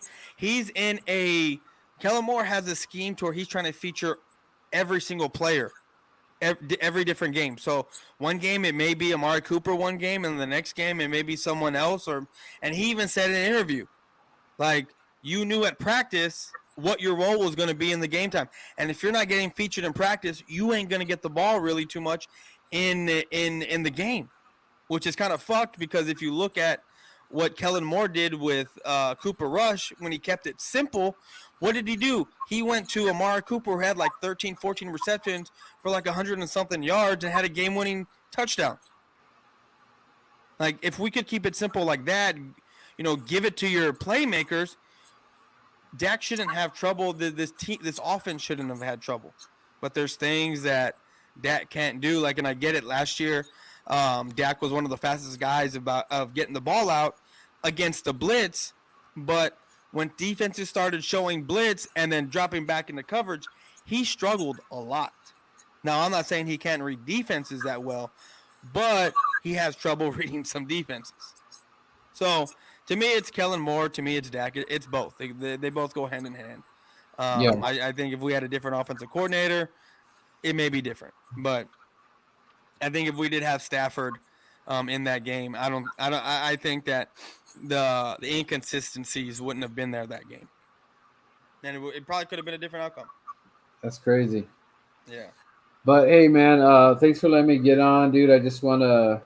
I mean, I'm probably gonna get a bunch of hate mail or another block party. But at the end of the day, dude, like, it's just, I feel there's just a lot of stupidness going on. It's just not necessary. I don't know what the angle is, but toot your own horn at the end of the day. But I think a lot of the stuff he's doing is out of pocket. Oh yeah, for sure. You could preach about college all you want, but we're talking NFL here. This is the NFL. This is the big leagues. This is where it's put up or shut up. I don't care what you did in college. Yeah. Do it in the NFL. You know, it's just like Jalen. We could talk about he looked great in college and this and that third. Now he's in the NFL. You see where he struggles. Yeah. It doesn't matter what you did in college. You got to do it in the NFL. It doesn't matter. I mean, what are you going to say then? Oh, well, he was. You don't talk about him. Don't talk about Jalen Hurts like that because he was this and that. You don't know him like that. No, dude. I see what his weakness is on the field. When there's a guy wide open and you don't see him, that's a problem. And I think it's like, you know, I understand the arm strength thing, but real quick, it's, dude, get it to the wide open dudes. Read the defense. Let's start there. That's the basics 101 right there. Yes, you'll have a chance to take a shot. And if you think about it, Dak was kind of doing that. He was hitting his wide open guys, and they did the work later. How many times did you see Dak throwing bombs when he first started? He wasn't throwing bombs all the time. I think y'all's nickname was him for Dink and Dunk Dak. Right. That's what he did. But it was getting the wins. Yeah, you're exactly right. It's getting the wins, and then it's allowing him to get the years are going by. But then now we're in this year, but okay, we need the next step, Dak. We saw we already got what you can do. Now let's do it. Like we can't wait. How long are you gonna wait? No, I don't. Well, I don't want to wait anymore, but right. You know, it's Jerry. We're probably gonna wait until, and that's the thing. Like before we both get out of here, that's the thing. Like you said that Dak's kind of on the hot seat this year. To me, he's been on the hot seat, and with the fans, he might be on the hot seat. But with his contract, we can't get out of that shit until about I want to say 2024, where the numbers start to flip. If he's a post-June trade or cut, where we save like 18 or 30 some odd $1 million on the cap, and we have like 18 million of dead money. You want to know what's crazy, dude? Real quick, is that when COVID hit, the NFL kind of got a little screwy here. There was a lot of weird things that happened that season. Yeah. Like I think we were just kind of like happy there was football because we were just at home freaking eating cheeseburgers and all that shit. We didn't know what the hell to do anymore. But I know when Tom Brady was available, I know Jerry Jones must have had a goddamn heart attack. And I do not know how Tom Brady didn't go to Dallas, even if it was for one damn year. But the fact that you said about, it would have been a jacked up thing to do for Dak. But we would, if Tom was in Dallas, we would have been fucking screwed because that's the boy. The thing is that I think with Jerry and Steven and the front office, they want some sort of control. And I don't think that if Tom went there, he would want the control of everything and final say of what, because of who he is. And if Tom came to the Cowboys, I'd be like, you know what? I don't give a shit. You throw it all in Tom Brady's hands. I do not care. You let this man do what he needs to do, to get us where we want to be. Because if he can do it in Tampa after just his first year there, why can't he do it with us with a loaded team the way we are? Yeah, dude. Like that would have been some scary shit. And I said, you know what's going on wrestling? So Vince McMahon, I believe he's finally calling it quits or whatever. Yeah, and I feel like Jerry Jones is like right in the realm where it's just like I think he's giving some more to his son as far as like making moves and stuff. But I feel like Jerry Jones Vince McMahon thing is coming up shortly. But it's just like when Vince walks down, it's kind of like Jerry Jones. He just can't let it go, dude. I was like, give me in the damn helicopter, and I need to fly around the stadium and all that shit. And because he's like a kid in the candy store, dude. He's just having too much fun with. He sees his team on TV, and it's gotta be in the papers. Like you open the Dallas paper, whatever it is. Jerry has to probably be right there all the time. But I know he must have had a heart attack when Tom Brady became a free agent, and woo. That it would have been a nightmare for us. We would have been cooked. We would have been. Oh man, that would have locked it in. But then I don't know how they would explain that to Dak. Oh, I know. Hey, Dak, that would have been a franchise, because I think he got franchise tagged that year, and that was the year he broke his ankle. But yeah, man. I mean, at that point, like I don't give a shit, man. Like I don't care if you brought Tom Brady in, or even an Aaron Rodgers if y'all brought him in. Like I would not give a shit. I mean, I don't give a fuck that they're 30-something years old. They're still slinging the rock and they still fucking playing at a high level. I don't care if it's only for 1 year. If that would have went down, can you imagine the ratings and oh my Skip Bayless's head would have blown off like right on TV. It would have went kaboom. Like you think it's bad now talking about the Cowboys. If one of those quarterbacks signed, it'd be 10 times work, dude. I'd probably flip on ESPN and Fox FS1 and all this. I'd be having that play on like all five of my TVs that I got in my house, different channels just to see what they're all saying. I know. This is me changing my channel. The Dallas Cowboys. Dallas Cowboys. Aaron Rodgers, Tom Brady. Yeah. Oh my God! But I know Jerry must have. He must have right when Tom said he's done with the Patriots. He must have freaking fell out of bed, dude. He had to.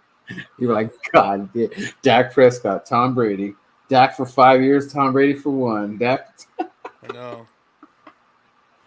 Just imagine, dude. Like, man, and then Gronk would have been, hey, what's up, Dallas? Yeah, Gronk would have been like, all right, I'm coming to Dallas. I'm like, holy shit, I just got me 2 brand new fucking jerseys. God damn. Oh my God, dude. No. I mean, that's crazy because I mean, when I was hearing about that, I was like, "Oh my!" I was actually nervous, dude. I was like, "Oh my!" If we had signed Brady, we would have been like, "All right, we got everyone in the scope." Oh, now we got Gronk. There's the kill shot. See ya. I don't know. It's just funny wherever Tom Brady goes, like money disappears and someone's able to sign, and oh my dude, I couldn't tell you, man. I mean, they got some good connections with Vegas and the mafia. I'm gonna ask questions later. Man, I don't know what's going on. I even did a video. I was so happy Tom was done because we've been watching this Tom thing. Oh my God, since 1999, people, since 1990 or 2000, one of those 22 years we've been watching this shit. And then when we thought he retired, it was like, all right, sigh of relief. Yeah. And then he comes back, and I'm like, oh, son of a gun. And then everyone's really freaking out because Julio went over there. And I'm like, wait, that don't make sense. When he was with Tennessee, y'all were all talking shit that he's washed. But now that he's with Tom Brady, they're probably the favorites to win. Give me a break. That don't make sense. I mean, Jones is it's kind of like I believe he's going to be the safety net, and it's going to be a problem. I mean, now it's going to, especially for you, now this game got more interesting because I'm telling you, dude, you want to talk about refs throwing some flags on Dallas, you're going to see a lot of yellow flags. Guaranteed, you guys getting 10 flags for sure. For sure. Even if you freaking went like that to him, they're going to freaking throw a flag, dude. That's the way it is, man. Yeah. They're gonna set it because this is his last dance again. Here we go with the last dance, like he's trying to do the Kobe Bryant thing or whatever. So get ready, dude. But all right, man. I'm gonna head on out of here. I appreciate you for stopping by and giving me that little exclusive that you had there, man. It's ridiculous, but like you said, it's all gonna blow over here. Football, the first preseason for the Dallas Cowboys starts in 12 days. I mean, I'm already past July 31st. We're already in August 1st in my mind, and our first game is August 13th. So in 12 days, we got our first game against Denver, and I will be doing my shit, getting ready for that game. Yeah, it's just like I said, dude. Like, if Vic's listening, or I don't know if we got ghost accounts on here or whatever. Whoever's on the stream right now, dude. Like personally, Vic, I don't have a problem with you. We're cool. I know you and Boyz4Life, you guys have your squabble, but that has nothing to do with you. You guys are taking care of that on your own. As far as the East Coast, I don't know what happened, but apparently I'm part of the block party. I guess he blocked you. Yeah. He blocked. Oh shit, that's crazy. Yeah. I don't even know how you get blocked. You weren't in any of this stuff. I guess because I don't know, wearing green or something. I guess so. That is crazy. Yeah, I mean, like I said, I just let them do their thing. I mean, I wasn't. I was just what. I was just a bystander.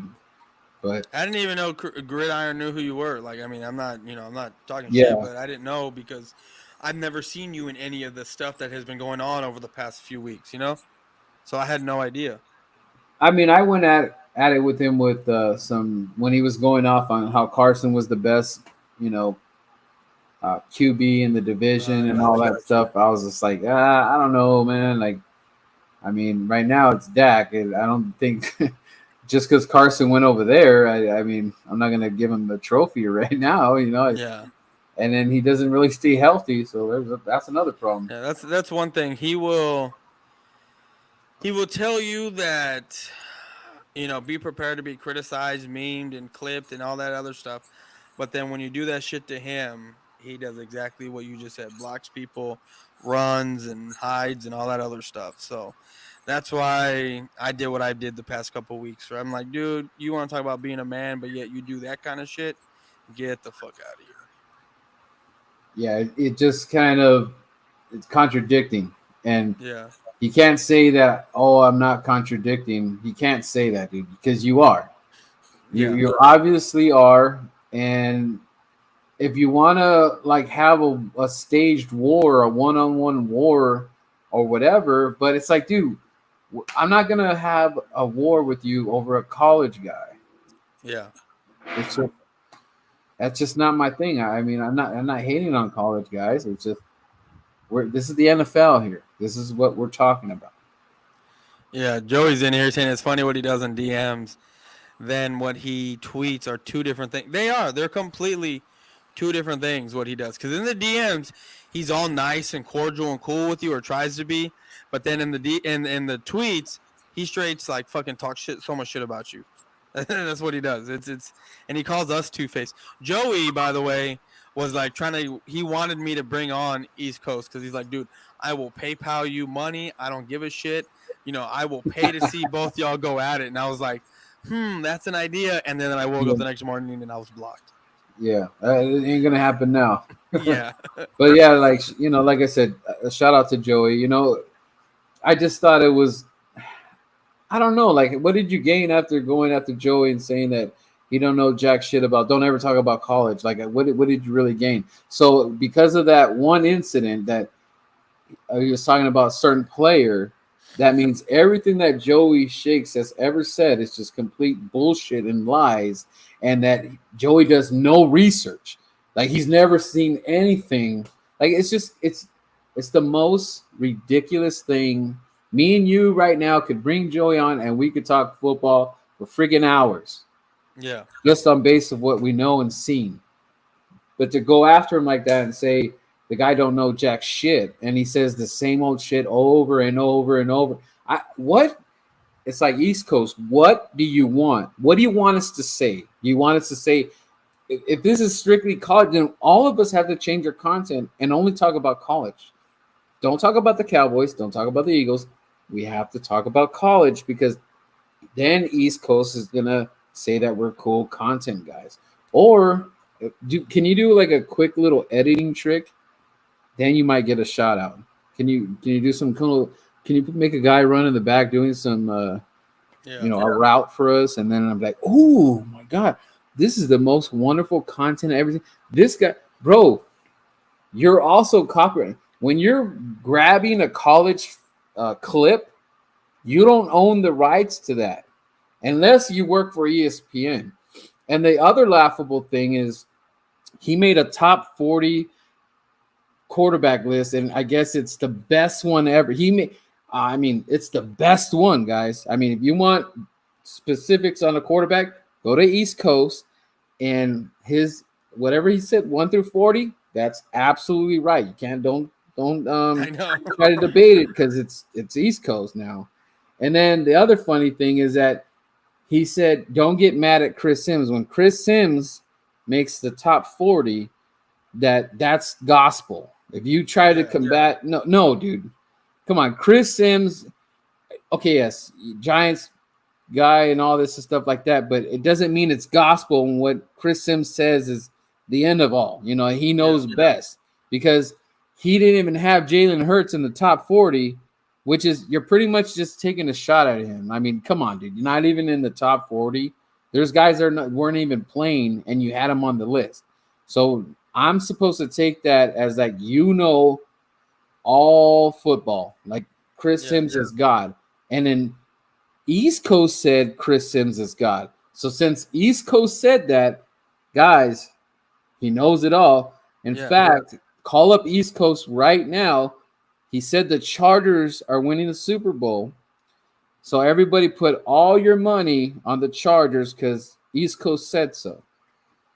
Yeah, man, it cracked. I was doing my list. And the only reason why I did a list was because Mitch wanted me to do one. I had no idea that went deeper to where at that point I had no idea that it went deeper to where Mitch criticized his quarterback list, and then he talked all kinds of shit about Mitch, and then Mitch put out a list. I thought Mitch just put out a list and then wanted me to do one, so that's when I did one.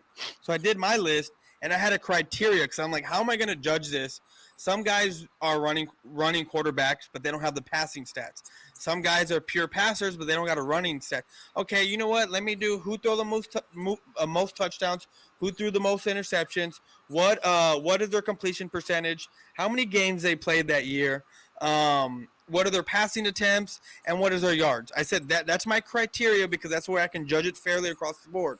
And he's like, when I was doing that and I was giving my criteria, he's like, oh, no, you can't just take away part of someone's game and yada, yada. I was like, yes, I can, because I'm taking away everyone's part of that run game. I mean, I'm not saying that Tom Brady never runs because he does, but he's not a running quarterback the way Jalen Hurts is, the way Lamar Jackson is, the way even though Josh Allen can run and throw the football, I'm also taking away that part of the game. I'm judging it on purely throwing the football, and this is where I rank my guys. And it was, oh, no, you can't be doing that, yada, yada, yada. All right, bro. Well, that's my shit.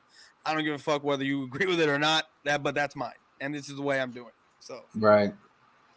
Yeah, it's just crazy, dude. Like I said, at the end of the day, like, I mean, we're trying to give our best, you know, and you already go through with your own fans because a lot of fans get pissed at you because you don't necessarily agree about Dak with everything, you know. So you already know how it is, but it's just like you have your right to that opinion.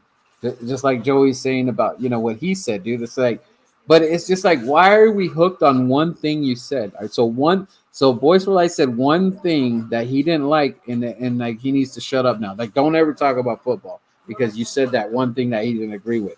It doesn't make sense, dude. Like you're that's very controversial. Like I don't, like I said, I mean, wish him the best. Hey, dude, if this is what gets you to. If I see you on ESPN with Skip Bayless or Chris Sims, then hey, I'll admit it, I was wrong. You knew what you were doing. I guess that's what we should be doing. Me and boys got to make our own list, and if you don't agree with that list, then you guys need to shut the hell up because we know we're gospel. Yeah. But man, I appreciate you for coming on, man. It's always fun, you know. Hopefully, when it's Cowboys Eagles week 6, and then whenever we play y'all, I don't even know when we play y'all after that. Yeah. Christmas Eve. Oh yeah, that's right. That week. I want to go to that game, dude. I wanted to go to the game. Eve one? Yeah, dude. I'm gonna talk to Dallas Chris. He lives literally down the street, dude. Oh yeah. So he said, hey, just say the word. I can crash at his pad and then. But he's a good dude, man. But yeah, dude, I would love to be down there and see. It's kind of weird though. Like I want to go down to that game and win, but then I'm kind of like, if we win the first one, because if we split, I'll be happy with it. But I kind of like, if I'm there at the game, I love to win that game. But to be honest with you, I don't think we can sweep you guys. Like this team, like if we sweep you guys, that means that you guys are just either it's injury, you guys are regressing, the Gallup situation really hurt, or actually Jalen is actually seeing the guys wide open. Yeah, so there's a lot of things that got to go on here. And I do want to beat the Cowboys, but I want to beat the Cowboys at their best, because if you guys are injured and we beat you guys, what will whoop-de freaking do? That's not the bar, dude. I don't want to beat you guys because you're hurt. I want to beat you guys because we're competitive, not because we're taking advantage of all the hurt players. But that's the NFL, dude. It sucks. But I look at being competitive, and I want Jalen Hurts and Dak Prescott right. I want it to be a thing, because right now it's not a thing. It's an easy win right now because he hasn't won you guys. He hasn't beat you guys. You got to win the division. Plain and simple. I'll worry about the other stuff later. Win the division. Yeah. But all right, man. Well, I'm gonna head on out of here. I appreciate you for coming on here and having a little chat with me. But we'll get back with each other and we'll do something, closer to week or during week 6. Set something up to where you come on my show or I'll go on yours and we talk at what point where we're at our, during our season. Right. So, but man, all right, man. I don't know what's gonna happen. We'll see what happens now, man. Maybe another block party is gonna happen. I don't know. I guess so. But all right, man. I'll see you later, bro. All right. Peace. Later. All right, guys. Well, that was Birdman951 for coming on here and talking about what his take is on what's been going on lately, where he's kind of been out of it, and that was very surprising that he got blocked. But I see the people in the chat. Appreciate everyone for stopping by.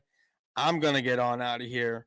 My son's crying. My wife needs bottles, so I need to wash some bottles, and then I need to get to bed because my ass got to work in the morning. So everyone, have a good night. I have never in my life felt so uncomfortable. Jesus Christ. Anyway,